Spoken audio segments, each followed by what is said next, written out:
Hi, this is Katie from LionCon, and we're here with Mr. Brust.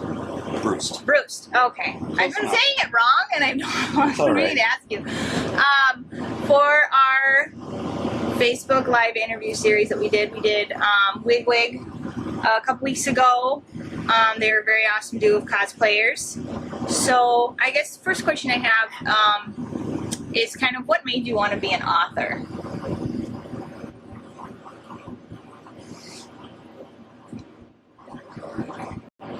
You kind of can't help it. You kind of can't help it, okay. It's the itch to write, to tell stories, and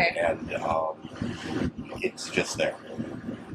Okay, so I know your first book for the Vlad Totla series was published in the 80s. Was that the first book you wrote or the first published book that you wrote? The first book I completed. Oh, the way to put it. Like, I think most writers, I had the thing of getting, you know, when you're first starting, the improvement is so visible that by the time you finish the second chapter of a book, you are obviously much better than the first chapter. So you go, well, I got to go back and fix that first chapter. And then you get into this cycle. And so Jareg was the first one that I said, to hell with it, I'm just going to get to the end. Okay. Let me think. I think of some questions here. So is writing like your? I know you also do music. You compose and you're in a band in Minneapolis. So how do you juggle like writing music and then writing books? Okay. Writing books is what I do. Music is, I'm not currently in a band, or I guess I sort of am in the sense that, we had a reunion a couple of years ago, but other than that, we're not an active band. Oh, okay. And most of the music I do is at parties and for fun. So it's a hobby. It's a hobby kind of a thing, yeah. And people ask me a lot how the music interacts with the writing. And for the most part, I have no idea. The one thing I can tell you is really prosaic. I spend a lot of time typing, a lot of time playing, finger-style guitar, clawhammer banjo, and hand percussion. And those are all things that can give you carpal tunnel, but in different ways. So by switching off, I've so far avoided carpal tunnel. Other than that, I don't know how they interact. So Laura commented, "Hi Steve, how do you know when what you've written is good enough?" You don't. But it isn't your job to know. It's your job to get it as good as you feel you can make it, stopping right before the point where you're polishing the polish. Where you're taking away some of the fire by over smoothing it. So you get it to the best point you can, and then it's up to an editor whether it's good enough. So I guess some people are thinking too, like when you write, you can get really bad writer's block. Like you'll stop writing, or you'll just be like, oh, I don't know how to finish this. How do you kind of deal with that issue? I have not yet had it. Oh, okay. I mean, from my understanding of writer's block, from talking to people who have had it, it's not at all the same as I don't know what comes next. And I have certainly had that. I've had that for days of stomping around the house, scowling at everybody, because they were all preventing me from working by existing. Or something, and I'm just foul-tempered and awful because I didn't know what happened next. But that's not writer's block, as I understand it. So do you want to say anything to the people that are watching? I'm gonna actually. Hi. I'm gonna say hi. I'm gonna try and. Can't remember. There's a way to share this somewhere. You're gonna share it with my page? I can. That would be awesome. Trying to figure out how to do that again. Maybe I have to do it from my phone. But I love technology. I know technology is wonderful. It's helpful and frustrating at the same time, I feel. Writing is like that. I will admit I have never been a very good writer. I am not very good with words. I mispronounce all the time, as my fiance loves to point out. Well, so interestingly, mispronouncing words is often, I'll say, a sign that you are good with words. It means that you go back, you're mispronouncing them because you read them before you ever heard them. Okay. That's one of the reasons. Okay. But, I think writing is much less a talent than a learned skill. And the real issue about whether you're going to be a good writer is whether you're going to put the work into it. I mean, you have to love it enough to kill yourself that way. It has to be fun. It has to be a passion and a need. So I'm not saying go do this. Yes. Sorry, I have to put this is in on one page. Can you share any info about LionCon? LionCon. No. Okay. That my son, Corwin, is pretty much in charge of that. I think it might be happening on a very small scale, I think in December, but I don't know anything for sure. Plan is, I think, to still go forward with it. So just, what is LionCon? For people who are watching and don't know what that is. Well, it doesn't exist yet. Okay. But my son, Corwin, and various other friends, Mike von Maltzen, other people, are trying to put together a fairly small gathering of people who like the Vlad books. Okay. Or Vergara, or, my work in general. Okay. And, of course, for me, it would be a huge ego trip. All based on your butt. Yeah. And the target is something like December, and it's probably going to be fairly small. Okay. Because I can't imagine all that many people willing to fly to Minneapolis in December for this. Not many people from outside of our state, I Right. probably will admit that. A lot of people are going to be like,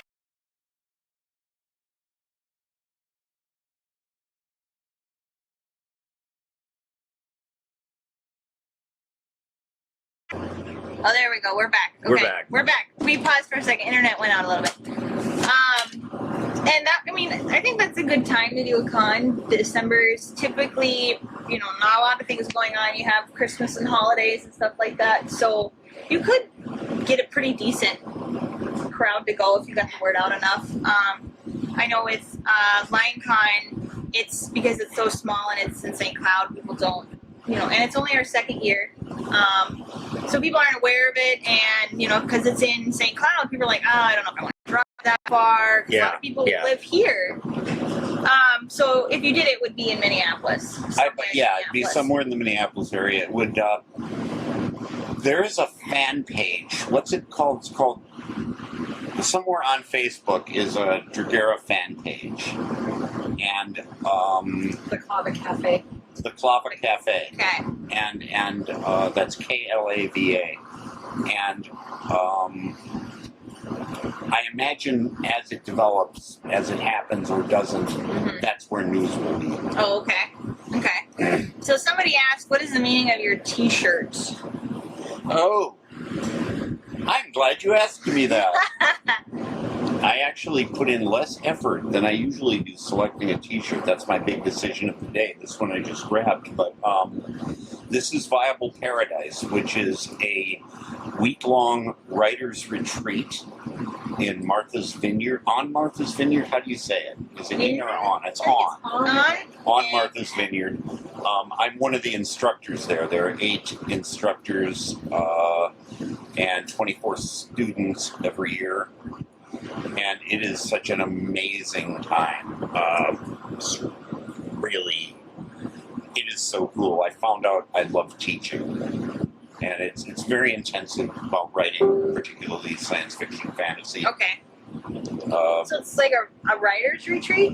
Yeah, it's an intense workshop. Okay. I mean, people like Sherwood Smith, Elizabeth Bear, Scott Lynch, Patrick and Teresa Nielsen Hayden. Okay. Who am I leaving out? Now Steve with no hat. Right. Laura, Steve Gould, who is the husband of science fiction writer and engineer Laura Mixon, who is also there. Okay. So it's just an incredible experience, and you should look into Viable Paradise as one of the options if you want to get a writer's workshop. Applications close in 2 weeks. Applications close in 2 weeks, I am reminded. So it's really good. So would you recommend that kind of retreat to somebody who's never written a book before? Or never been published either? Or is it more for people who have gotten like a book or two published? It's a range. Okay. But I would say the place we can do the most good is in the range of when you're almost good enough to sell professionally, okay, to when you've got a couple of professional sales under your belt. Okay. It's right there. It's I guess you'd say the perfect candidate would be somebody who has been getting rejections, been getting personalized rejections, almost making sales, maybe sold one or two things, maybe completed a novel, maybe sold one. But okay, I think something like that.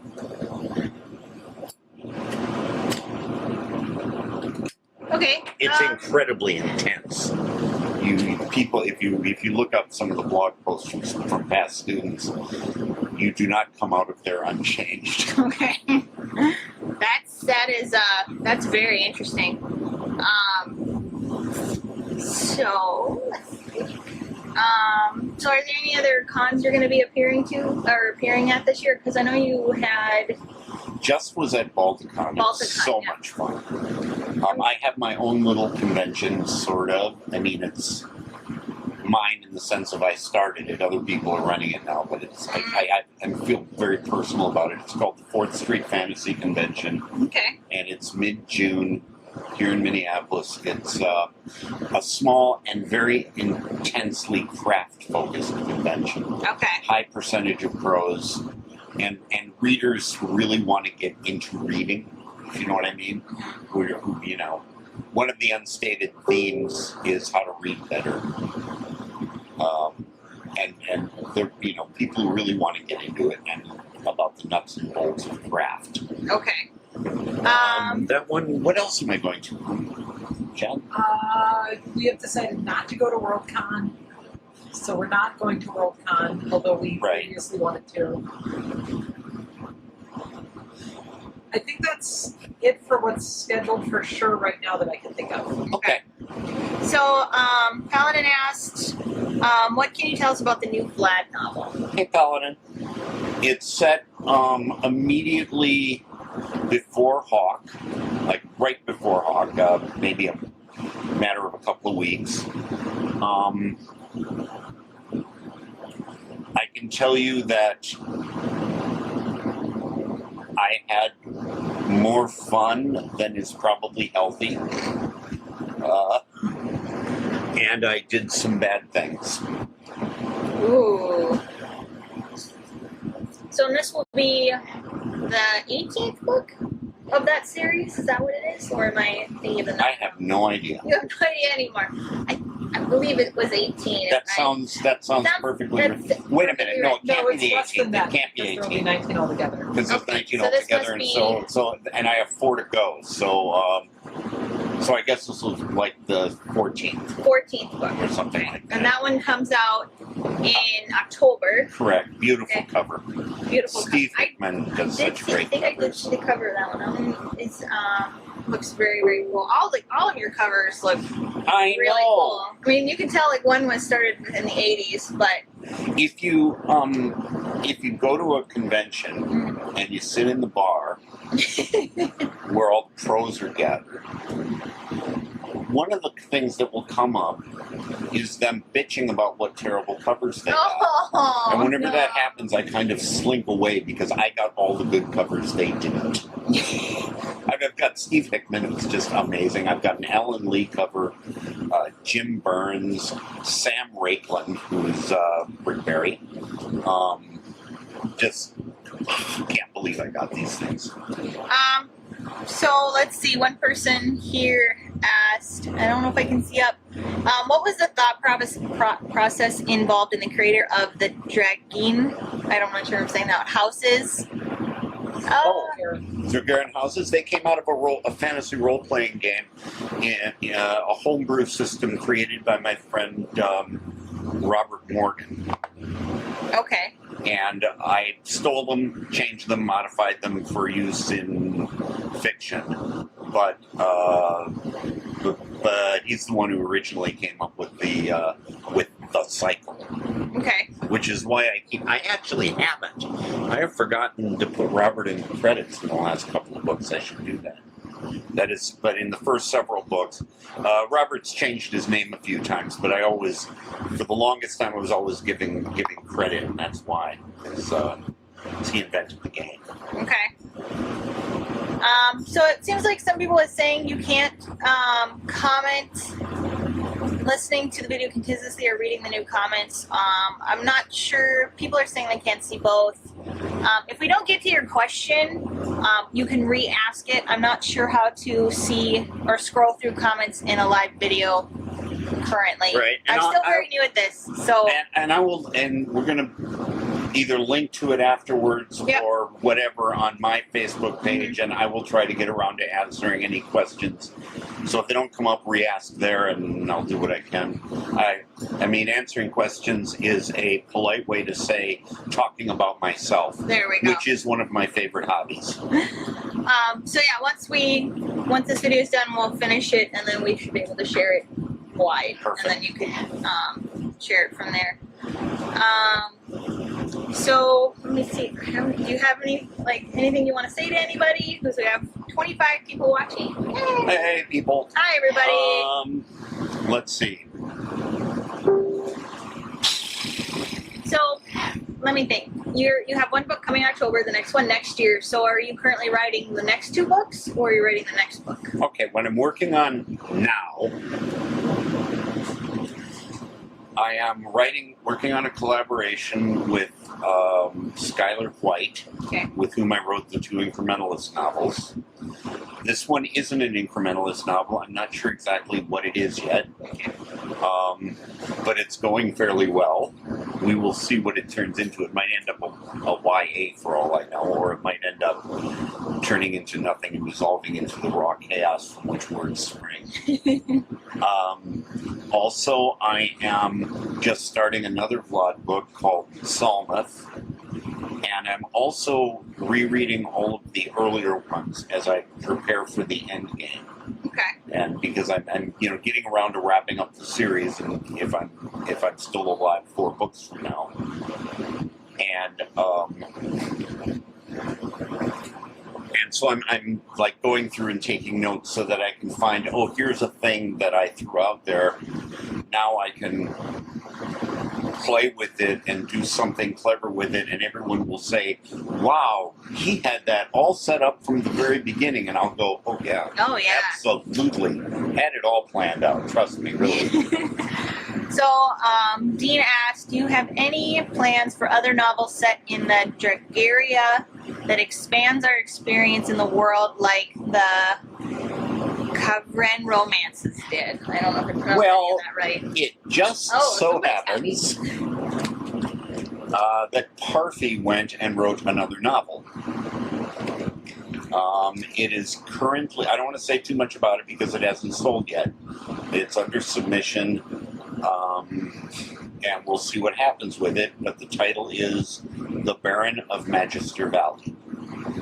So is that like a book you don't directly write, like your fans write? No, I wrote it. You wrote it, okay. But you might say I wrote it as an alter ego. an alter ego of mine wrote it. Okay. It has its own narrator who has a very particular style. Okay. Yeah, I was curious because it almost seemed like it was fan fiction that gets written up, because a lot of books end up having like Star Wars has like fan fiction stories that come up, you know, and you have the canon, which Disney just went, we're not going to follow that no more.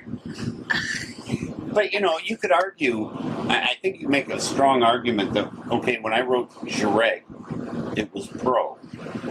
I sold it professionally, end of discussion. But you could argue that every time I've come back to that world, since then, I'm writing my own fanfic. Okay.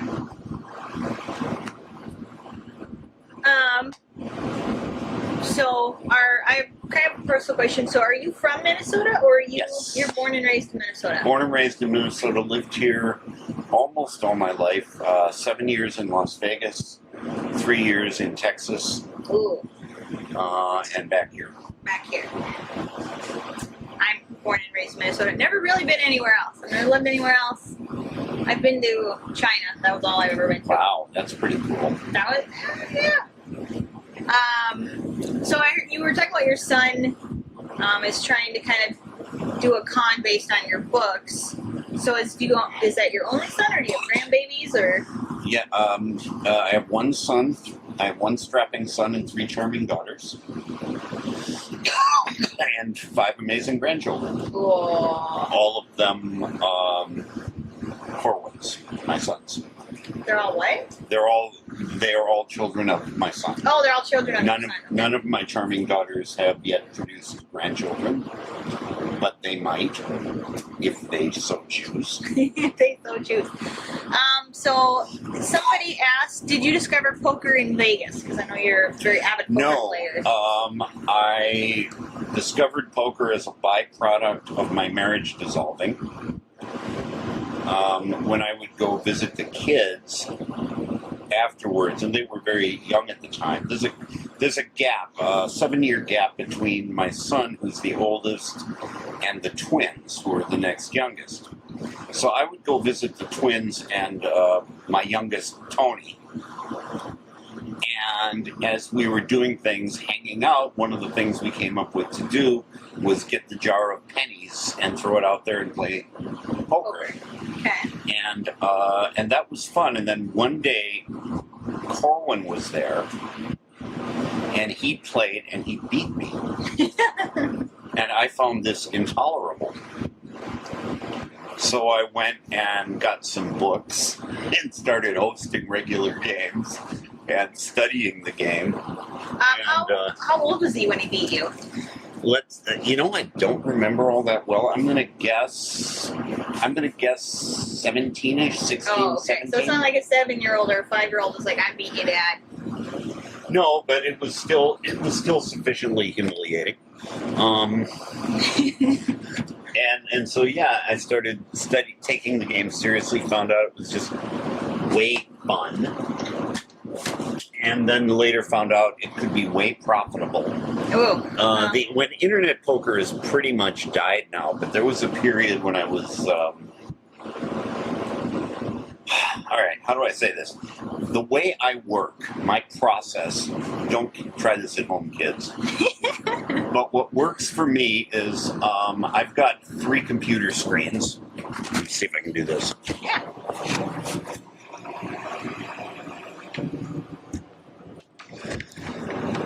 And I will have on the right screen whatever writing project I'm working on, and then have Twitter up on another, or a movie or a game or whatever.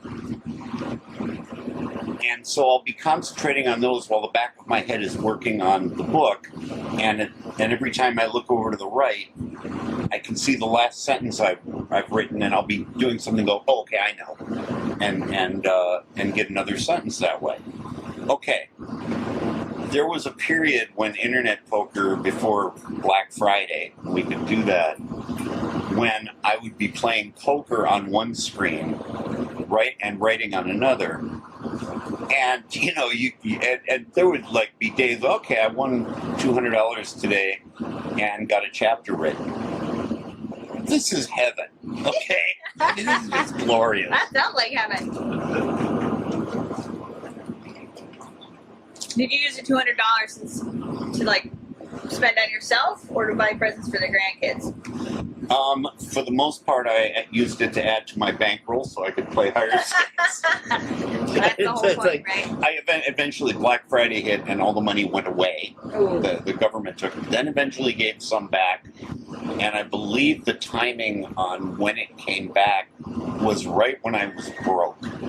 So I lived on it in the end.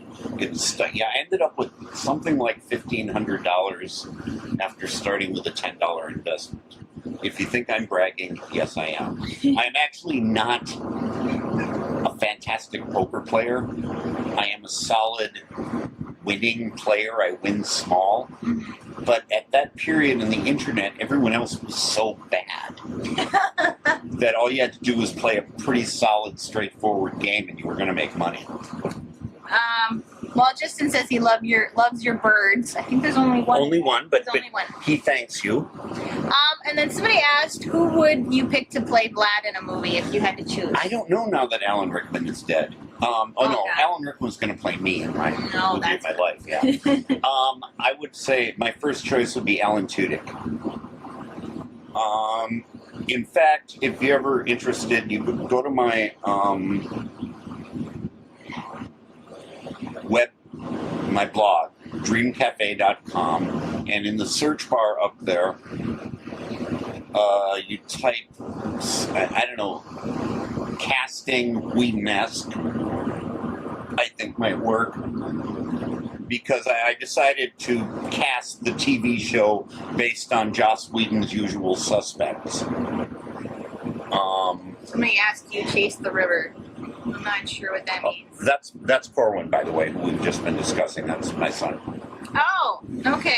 And one of these days he's going to fix my website so you can do an actual search of it from outside of it. But, the blog website, the Dream Cafe, or was Dreamcafe.com. Yeah. But at the moment you can't. But Jen's going to post a link. Oh, but Jen is going to post a link to this because she's wonderful. So this is Jen. Say hi. Say hi, Jen.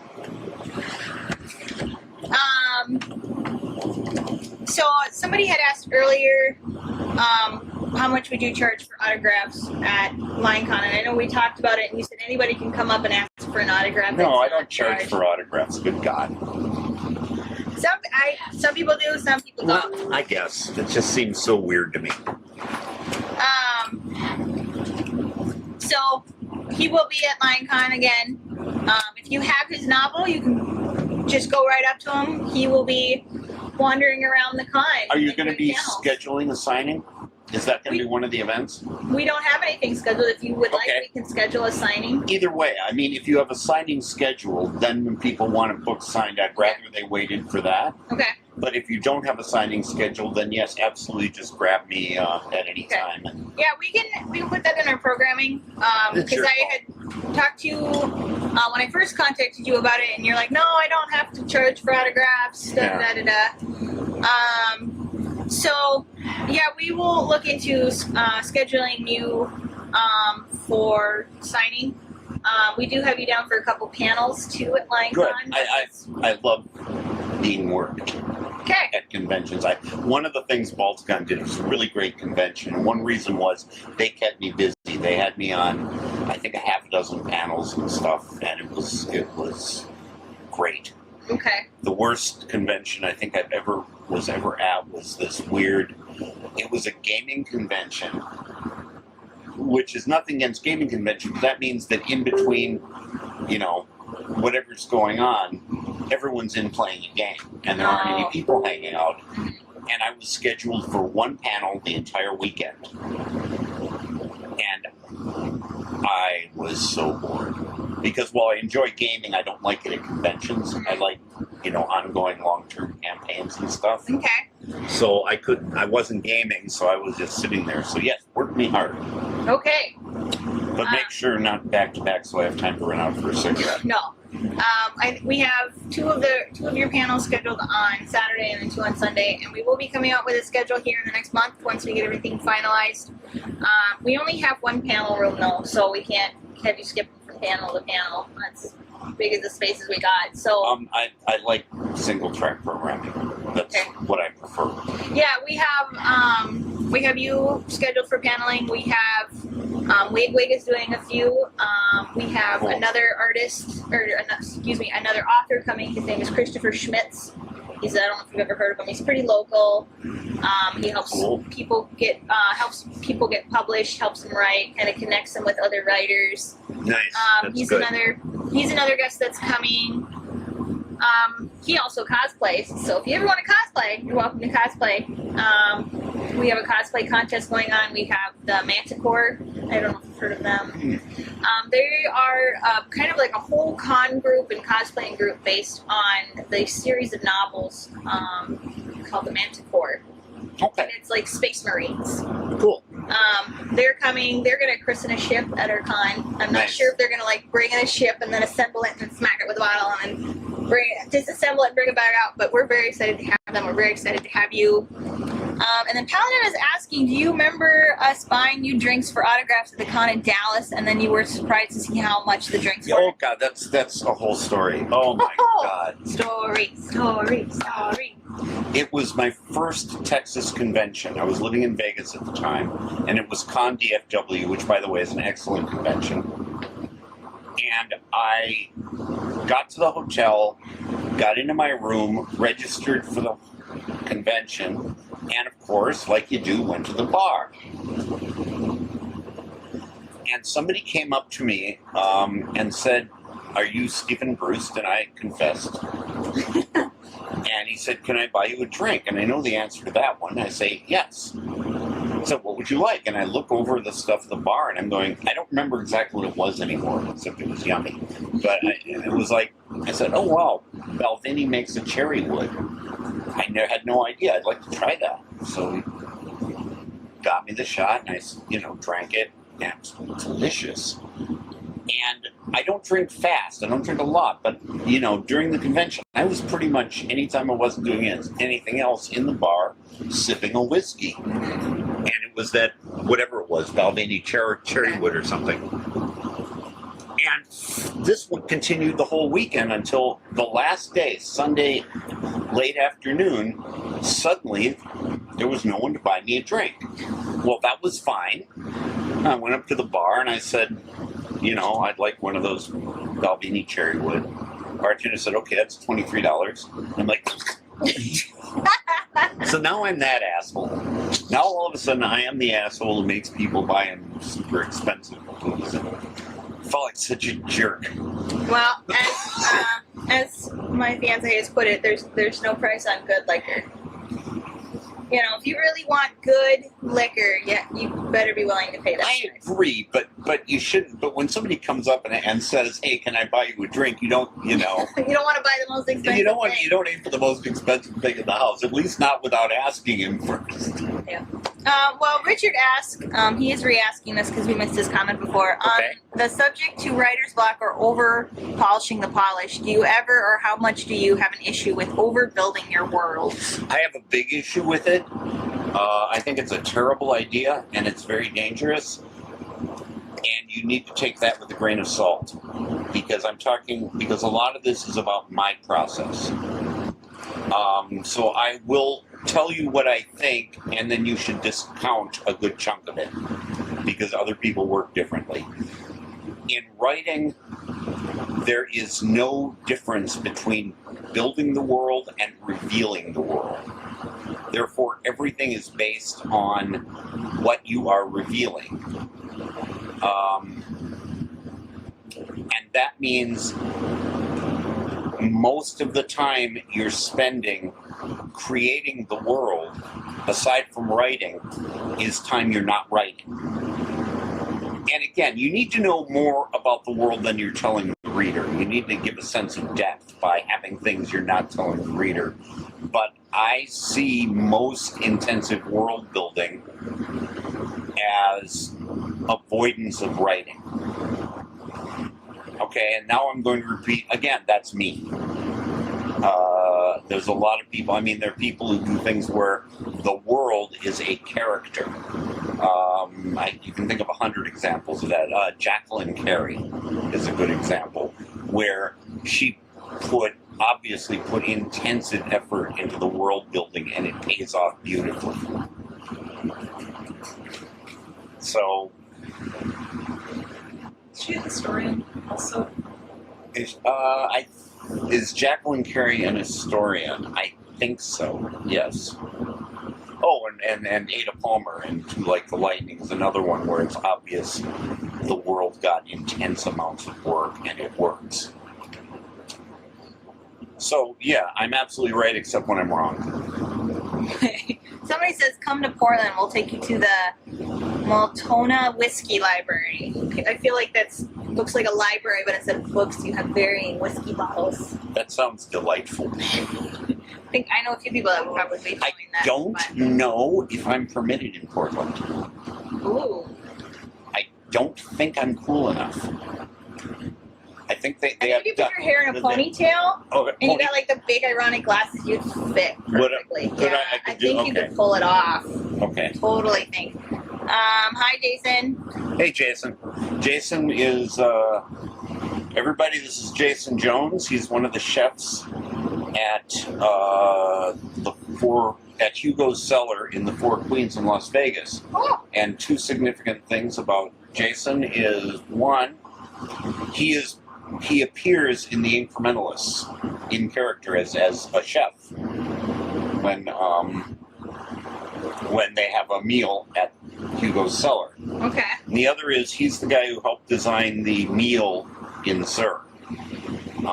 I had the difficult, painful task of tasting all of the results as he and I were creating them, mostly him. It was the mushroom barley soup is a work of art. But yes, so everybody say hi to Jason. And if you've got a couple $100 to drop on a meal, you can go to Hugo's Cellar and might be worth it. Might be worth it. If you can afford it, it really is. It's amazing food. So do you travel a lot for cons, or do you mostly do like Minnesota circuits or Wisconsin circuits also? I do strictly local, like meaning Minneapolis, St. Paul only. Okay. Yeah, come Plus, and then I do wherever they'll bring me. Okay. I almost never travel to out-of-state conventions if they're not paying my way. I try to make Armadillo Con in Austin, Texas when I can. Somebody asked, hi Steve, Jen, Katie, and Doc, pick a date in August and we're going to do just that. So somebody's offering to take you out to Portland. I assume that person is what they meant? I think that was Brad. Oh, maybe. I can't see it anymore. Sorry, guys. This is hard, yeah. Everything's different. Yeah. So, a couple $1,000 if you want me to cook for you in your home. I have a pretty excellent cook at home. I will admit that. I will brag about it all the time. My fiance is really good. So, I'll take that. I just have to live with him and put up with him 24/7. So, I don't know. Maybe $1,000 would be worth it. Maybe. Think about this now. If you're planning to go to Las Vegas, and you can afford a couple $100 for a meal, it's seriously worth it. But how often can you afford a couple $100 for a meal? I can't. I can't unless I win the lottery and suddenly I can go to Vegas all of a sudden. That's all I have to say about Vegas. I suppose if Spielberg calls and suddenly says, "Hey, Mr. Brust, we want to give you millions and millions of dollars for a movie," I will say yes, and then I will go to Hugo's Cellar. I think your son said talk about the shockwave thing. What shockwave thing? I don't know if he's talking to us or Brad. Oh.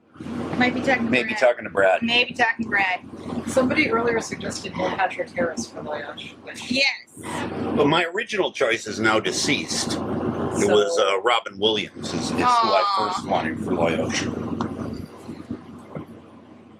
So we'll go back to the movie thing. If you could pick a director to write direct your book, would it be Steven Spielberg? No, it'd be Joss Whedon. Duh. Joss Whedon. Well, he is apparently busy doing he's working with DC. He's helping finish up the Justice League. That's what he's doing. The other interesting choice for a director, pulling him entirely out of his genre and completely away from his comfort zone, would be Aaron Sorkin. Okay. What did he direct? West Wing. Oh, okay. So he does a lot of those dramas. But he's got a feel for dialogue that I adore. Okay.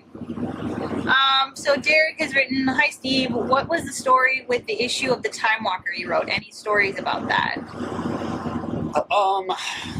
Let's see, I was dating a delightful young lady named Sarah Diedrich, who's an amazing musician, a singer, classically trained singer, and really delightful person.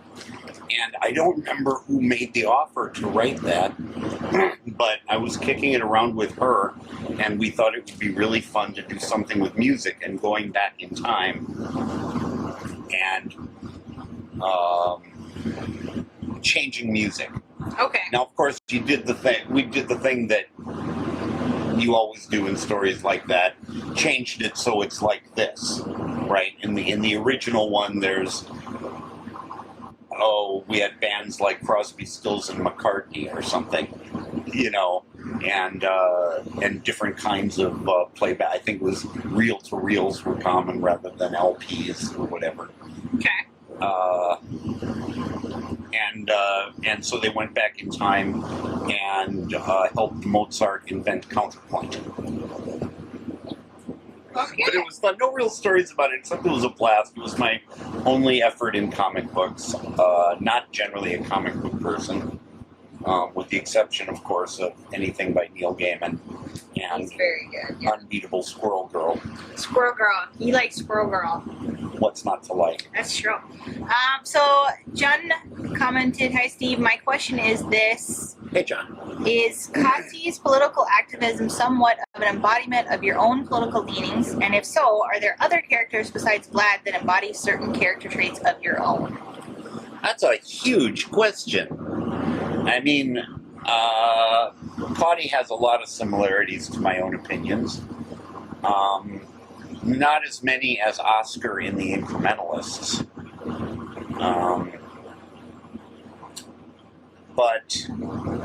Sure, on a certain level, everything a character does has to make emotional sense, or it's going to bug the reader. And as the writer, it's going to bug you. And I've only got myself to judge what makes emotional sense. So in that regard, at least, every character I've written has at least that much in common with me. Did that make sense?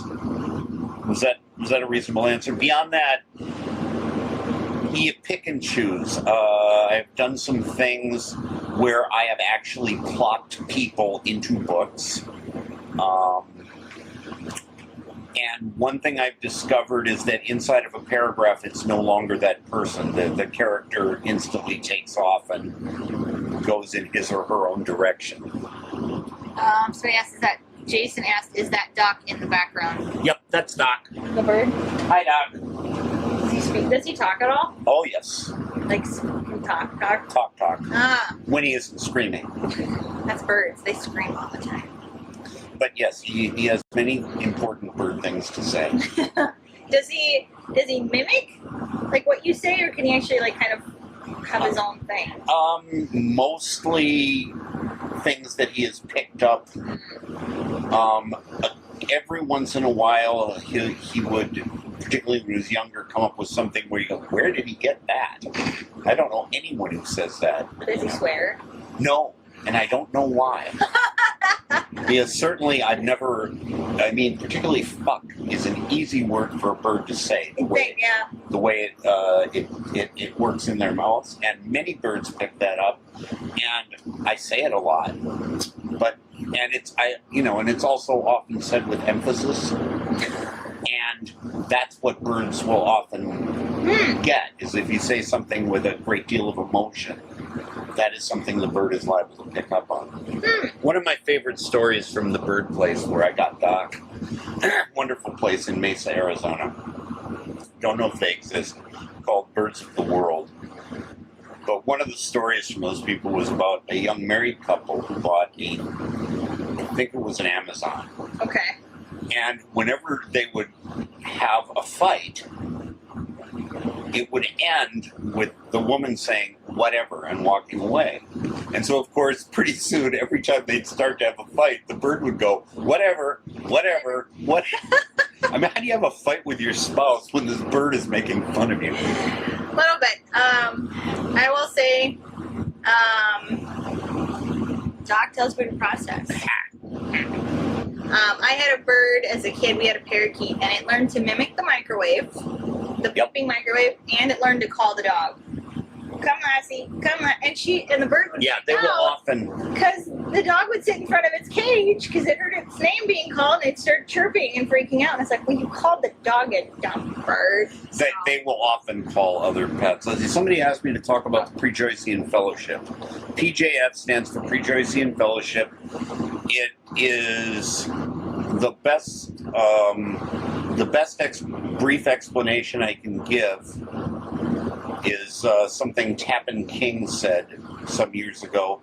It exists to poke fun at the excesses of modern literature while simultaneously mining it for everything of value. In general, it began as a group of people who liked to get together over coffee or whiskey and talk about books and start talking about what's good and what's bad and why and what makes something good and what are our goals as writers and so on and so forth.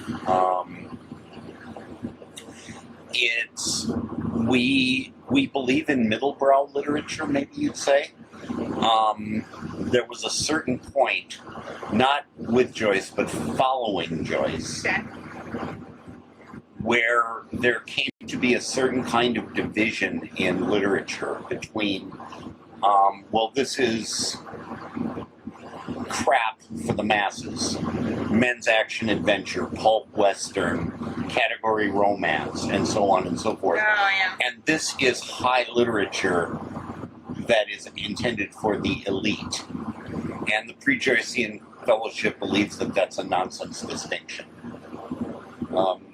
Speaking for the group, which I am not permitted to do, I would say that my ideal novel is one you can read in 3 hours and talk about for 3 weeks. That is a good book. Jason has asked, is the Scribbles? The Scribblies, no, large overlap. The Scribblies, or the Interstate Writers Workshop, was and is my critique group. And there's a lot of overlap in the between PJF and the Scribblies, but they weren't the same. How is Captain Blondebeard? No Twitter updates for some. Well, he made a comment yesterday and made me write a song that I wasn't planning to write. Yeah. But he's fine. He's just hanging out, being a cat over there. He's somewhere around here. He came up to me a little bit, and then behind me, I think they want a song for the captain. No, it isn't for him. It's a colleague of mine named Casey Blair said something on Twitter, and I went, oh, geez, I could do a song about that, but I'm not going to. And so she enlisted the cat to talk me into it. Well, whatever gets you right. He's a very pretty cat. He's white with blonde. If you guys follow his Twitter, I'm assuming he posts pictures of Captain. Yeah, there are pictures. Yes, yes. He does. Never heard the term, but I call it owling, is what I call it with the cat when they pull their ears back and they literally look like they have an owl face. It's adorable. My sister's cat does it a lot. Yes. He has a meme up, and I'll see if we can see it. And it's just a friendly reminder that the first word in meow is me. And if that doesn't describe every single cat in existence, I don't know what does. Because that would be a cat. If it's not about me, I don't care. Oops, sorry. I haven't done it lately, but I got into the thing of, of making memes with my various animals. And it was a lot of fun for a while. It is a lot of fun to make animal memes. You know, it can be overdone, but once you get that right picture with an animal or a cat or a bird, it can be so funny. I have one with my cat. I took a picture of her and she was staring at my dog, and her eyes lit up like she looked like she was possessed, and he's just shying away from her, super scared. And the picture is, I will take your soul. And yep. My cat is very much like that. She will like just randomly attack my fiance. She doesn't do that to me, but she'll just start randomly running around the house like she just suddenly got possessed of something. So I think it's pretty accurate with cats. Yep. So you have a cat and a bird. Do you have any other pets? Half. I've got a dog, a yellow lab. Okay. And he went through some difficulties, health problems that prevented him from climbing up here to the second floor. Aww. So he ended up staying with the beagles that my daughters have downstairs, and decided he prefers them. So now that he's healthy again, he just doesn't bother. I walk by him and he goes, I used to know you, didn't I? You know. Yeah, okay. Yeah. Talk to the tongue. Whatever. That would be a dog sometimes. So we're at 50 minutes. Do you want to go a couple more minutes longer? And oh, that's just saying who I'll join the video. So, I don't know. See, if anyone else has any questions, I will try to answer them. Or if I missed any, there were some that kind of scrolled past and we almost saw but didn't. Yeah. So if we missed your question, ask it again and we'll see what we can do. Yep, any questions at all, just let us know. So, Stephen will be at LionCon this year in St. Cloud. That is at the River Convention Center, downtown St. Cloud. He will be there both Saturday and Sunday. If I'm not in jail. Maybe not. Well, please don't go to jail. Hope I mean, not. just wait till Sunday night, then go to jail. That's all I ask. Just wait till Sunday night. Why the hat? Why the hat? Is that a joke? Yeah, I like the hat. What do you mean, why the hat? That's like having, why breathe? Why do you eat food? Why do you exist? Why the hat? Why the hat? Why? Why, Palin? What? Seriously, Palin. Who even are you?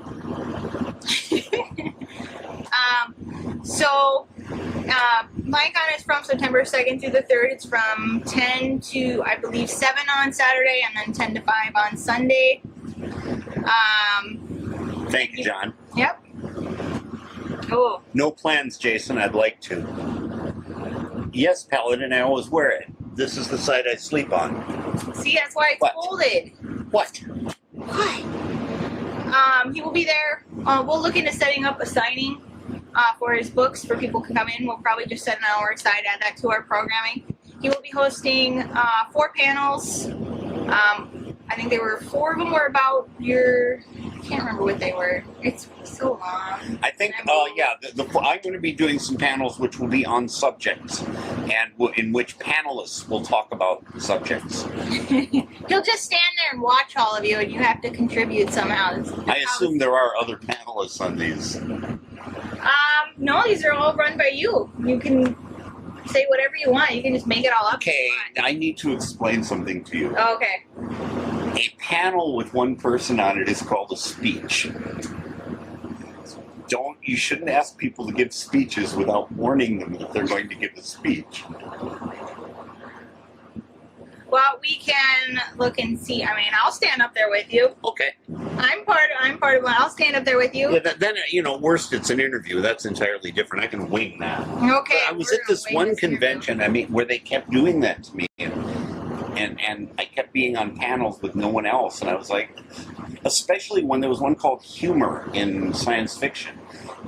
And how do you do a humor in science fiction panel just with yourself? It's fortunately there was a guy, I don't remember who, but some sweet soul rescued me and came up, and we ended up doing it together, and it was fine. But there. So I will be on the panel with Mr. Brust. All right, much better. There we go. I will be on there. I'm going to read one of your first book. I've been meaning to. It's just been really busy. I just moved to the cities, so I'm fairly new with the area. But I was thinking, I'm looking for something to cosplay as for LionCon. Maybe I could do your main character somehow. That would be awesome. I would love to see a If you have pictures of it, you can email me, and I'll try. I have like 2 months. I can do this. I don't think I have any pictures. You don't have? Let me think. I will think. Well, think about it, because I'm kind of stuck on what to cosplay as, and I was like, oh, I could do your. Have people send their favorite fanfic art to the page. Yeah, if you want to send your favorite fanfic art to LionCon or pages, we will monitor the messages, and then I will see what I can do from dressing up as. Oh, wow. Sethra, that would be cool. That would be very cool. She could totally pull off Sethra. Yep. Sethra, okay. We got Sethra. Okay, Paladin, you can join us on panels. That'd be fun. Now we're talking. There we go. We got this. 3 of us. We got Paladin. All right. Done. Yes. Yes, Corin, you're welcome to dress up as. I've Sethra. I'm gonna have to Google this now. I'm curious. Sethra or Kira? Or yeah. Or Kyra would work too. Is it Kyra? I pronounce it Kyra, but okay. You can pronounce it however you want. I would make a big deal. I would pronounce it as Kira. You are welcome to. Because that's how I've seen Kira spelled. But my dog's name is Kira, actually. She doesn't have, it's K-I-R-A. So she doesn't have the E, and it was off of, I named her. Yeah, the E. I without the E would give it the short pronunciation. Okay. The E would make it long. Okay. I would think, but I don't know. So we have people that say I should go as Sethra or Kyra. I will do a little research and see what I can find. Yay! All right. Well, go cool. as a group. This is good. We are going to have a cosplay contest on Saturday, and we have 3 categories from beginner, intermediate, and master. We have Wig group judging that contest. They want Wig group, or the female version of Wig. She won last year at LionCon, and so we asked her. And it's Sky Pirate, and I'm skipping on the last name here, but they dressed up. They will be judges this year for both days. They will be there both days. If anybody wants to come say hi to them, Stephen will be there both days. You can come say hi. We will have tabletop gaming. We'll have vendors. We have artists. We will have panels on and off all day. Manticore will also be there. Like I said, they will be christening a ship. We're very excited to have them. Can't think of much else. LionCon is September 2nd through the 3rd. Before we stop, let me go check with Frank and see if by some chance he's ready. This song I was just forced to write against my will. I cannot perform because I don't have the vocal chops for it. But my housemate Frank is working on it. So before we're done, I'm going to just go see if he's ready. So we'll take a pause here for a second. He's going to go check. If anybody has any questions for me about LionCon, you're very welcome to ask. I will say we are looking for volunteers for LionCon for programming and security. If you have any questions about that, please let us know. We can help you with those details. You can buy tickets directly from our Facebook page. We have a tab for tickets. They are $25 for the whole weekend as of right now, I believe until September, and then they're $40 at the door for the weekend. Tickets are cheaper for juniors, which is anybody under the age of 17 to, I believe, 10. And kids under the age of 10 are free with a paying adult. So they can't come in free with a junior, they would come in free with a paying adult. Trying to think if we have anything else. It is 2-3 months away. We're very excited. Very excited. See. Jen, could you hand me the new current lyric sheet? Yes, I can. You printed it big again. So just to answer Jason's question quick, personal chef, for $1,000 to come to my house. I don't know if there is room for a personal chef. So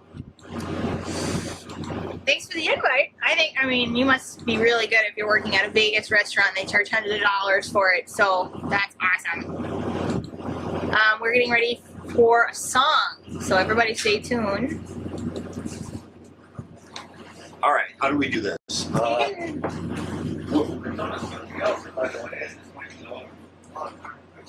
that's okay. Right. Yeah, freaking out that here.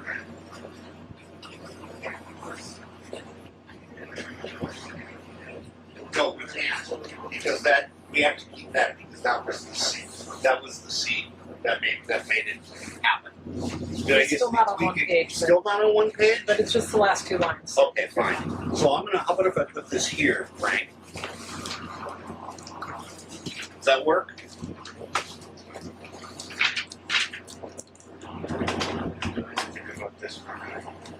I have the new sheet with the. Oh, you got another one with the corrections. Editing sheet. Okay.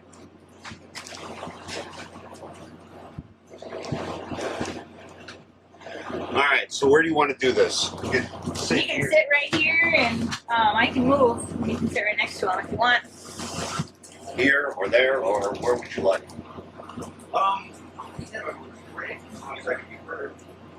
No, you're not going to do it off camera. Oh, and not. No, come on.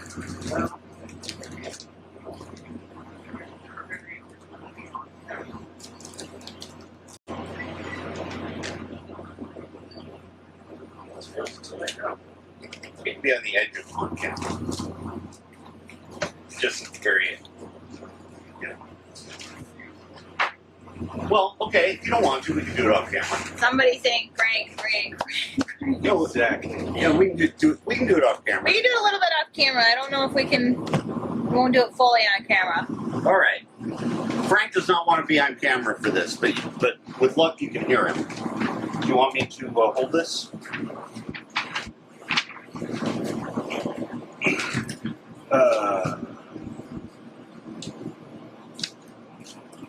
Perfect. Yeah. All right, so here's the new song, It's Not My Fault, Blame Casey Blair, B-L-A-I-R. I will get you her home address to send hate mail to.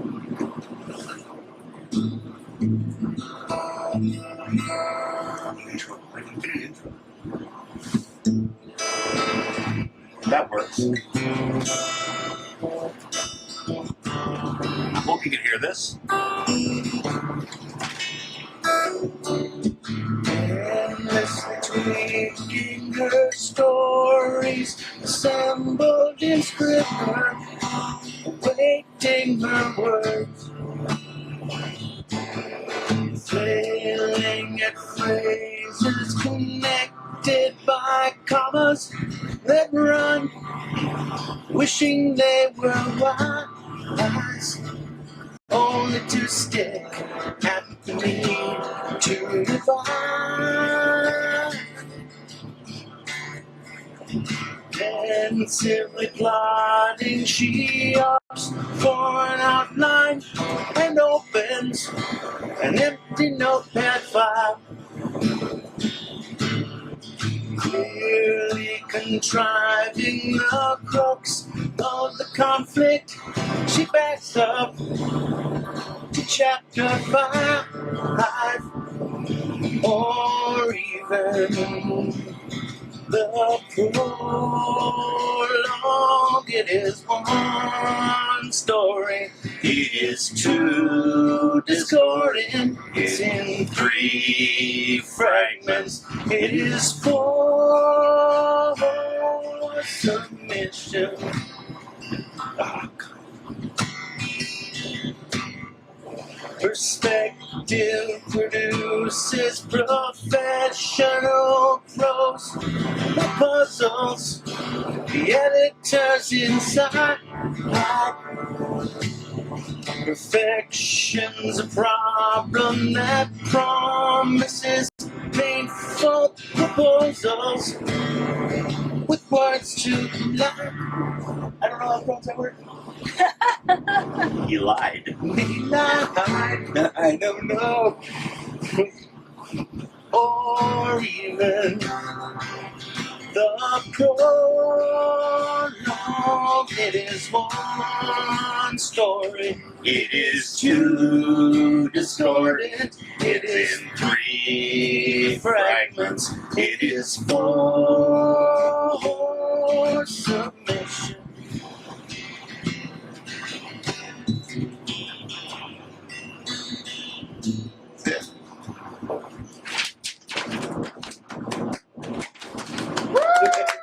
Thank you. Thanks, Frank. So, omit or remove. Now we've had a vocabulary lesson too. Yay. That was my housemate, Frank Renyon. Thank you, Frank. And I'll have the words up on my blog on dreamcafe.com within the next hour or so. Okay, well. Dink says you're a hero, Frank. Dink Felix. Dink. Many people are saying, yay, Frank. Yay! Well, thank you everybody for watching. I will post this video and then you can share it or rewatch it, and Stephen will post it to his website, and then he'll answer those questions that we maybe didn't get to or any of that. Or if you have more questions, you can ask him. He will be at LionCon September 2nd through the 3rd, so come up to St. Cloud and come say hi. Bye.